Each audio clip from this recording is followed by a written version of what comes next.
First of all, I want to talk a little bit about finances at Saturday Mennonite Church. Christian, do you mind bringing up the first slide there? I'm going to move through here relatively quick, but I'll try to make sure I hit the critical points. For 2009, for those of you who weren't aware, we changed the way in which we handled receipts coming into our church community in relation to people being able to designate giving towards the Mennonite Education Plan or to the general operating work that God is doing here at Saturday Mennonite Church. As a result, it created some challenges in terms of how we needed to account for all of that. That was something that we did sort of on the fly in February of 2009, and it created some challenges just in terms of making sure that everything for 2009 is completely accurate and buttoned down the way it needs to be. And I'm grateful for Deb Brunk and Sherry Moyer who have lended assistance in that project. And we actually every year, for those of you not aware, Detweiler Hershey does a full accounting audit of our financials here at Saturday Mennonite Church, and they'll be doing that this summer. So you'll notice at the top of the sheet there it says unaudited. So these haven't been in front of the accountant yet, but I would suspect that they're 99-point-something% accurate.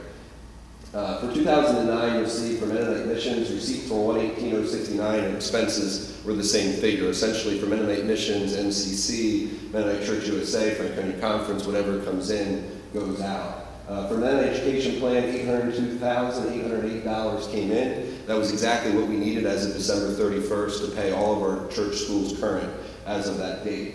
And then on the ministry operations side, which would be pastoral salaries, lights for the building, janitorial, everything that would fall outside of the confines of those other two categories, total receipts were $809,347 and expenses were $795,236. So we actually ended 2009 with a surplus of just over $14,000 for the year ending December 31st, 2009.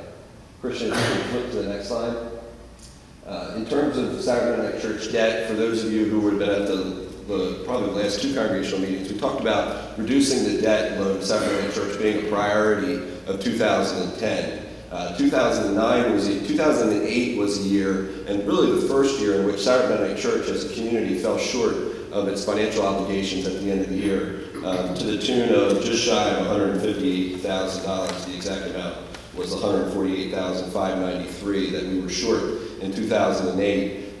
We all remember kind of September, October, November, December of 2008 being particularly challenging financial times, and it reflected in terms of where we ended the year for 2008 with that deficit. We carry that debt on a line of credit that we have with Univest National Bank. So $148,000 as of December 31st, 2008 was then allocated between Mennonite Education Plan and operating, in addition to a building loan that we would have had at that point. That would have been $114,840. You can see those balances as of 12/31/09 reduced.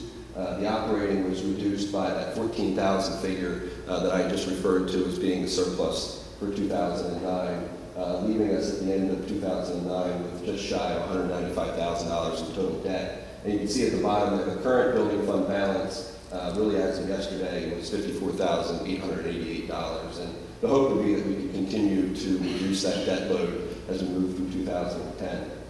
Christian, if you go to the next slide. Speaking of 2010, again, these are unaudited numbers through the end of May.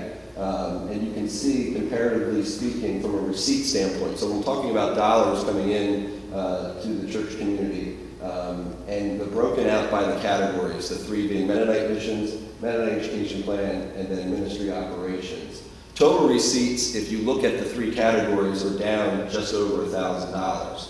But if you look at the individual buckets, as they've kind of become popularly known as, you'll see that Mennonite missions, giving towards Mennonite missions is down $11,000 and change.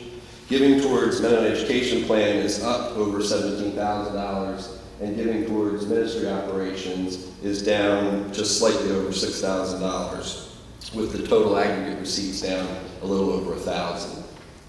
If you go to the next slide, Christian, please. That leaves, obviously, the expense side of the equation, which for Mennonite Education Plan, whatever monies come in are going out to the schools as we receive them. For the Mennonite missions, any monies that come in are going out. For ministry operations, obviously the utility companies aren't quite willing to work with the idea of whatever comes in goes out. So those obligations are there regardless of whether we have the money to pay them. But you can see from an expense standpoint, we're down just over $16,000 year over year. So when you combine those two parts of the equation for ministry operations, if you recall, I just mentioned that receipts for ministry operations were down about $6,000, but our expenses are down about $16,000. So we're roughly $10,000 ahead from a ministry operations perspective for the same period ending May 31st of 2010 compared to 2009. So just want to say thanks to a number of people that have helped in that regard. We're trying to be sensitive as a team to the economic realities in which we live. So we're looking for opportunities to try to reduce expenses wherever we can. We've done that through some staffing consolidations, people wearing multiple hats. Particular thanks to Deb Brunk, who is very effectively served in the role of church accountant for the first, what is now a little over 5 months of this year, in addition to her role working with the children. And she is a very gifted person in that regard. So we're thankful for her and the work that she's doing there. Thanks to Sherry for helping out in that regard as well. Thankful for office volunteers. Vicki Clark gives countless number of hours as well as many others. We're working on a different way of buying janitorial supplies. We found a source that's a lot less expensive than what we're currently using. Looking at electric contracting. For those of you who aren't aware, there's been deregulation in the utility industry. So through the help of Zach Swartley, who has, for whatever reason, developed a passion for helping people save money with electric, who is a member of our church community. We just signed an agreement with a company called Constellation Energy, which, assuming energy costs remain the same and our usage doesn't change, will save us about $6,000 over a 12-month period of time, and that's a multi-year arrangement.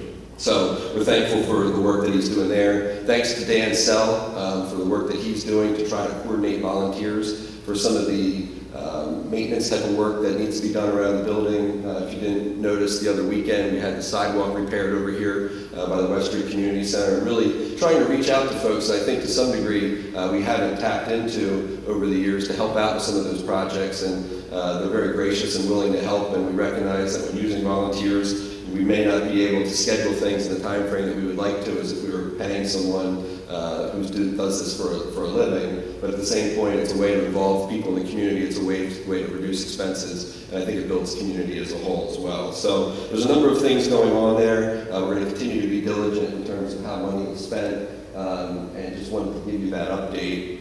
Also want to say, thank you for your patience with some of these attempts to be able to reduce certain expenses. It comes with it some growing pains in terms of learning how to do with less. So I know that for many people, I look at faces that are here tonight. I can think of I remember a situation a month ago where I owed Dorothy Engstrom something 3 days earlier than I got it to her, and so I thank you for your patience in terms of working with us, recognizing that some things aren't getting done as quickly as we would like them to. For the end of June, I look forward to getting out a financial statement to everybody. That would be for the first 6 months of 2010. As I mentioned before, as we're working through how the different buckets are accounted for between MEP and operating, thanks to the help of Sherry and Deb, we're at a place now that I feel comfortable that we can report figures and know that we're doing it accurately as we compare 2010 to 2009. So I would anticipate that by July 15th, we'd have something out to everybody for the 6-month end at June 30th of 2010 compared to the same period of 2009. But that's a financial snapshot. If there's any questions, feel free to ask them at the end of our time here together.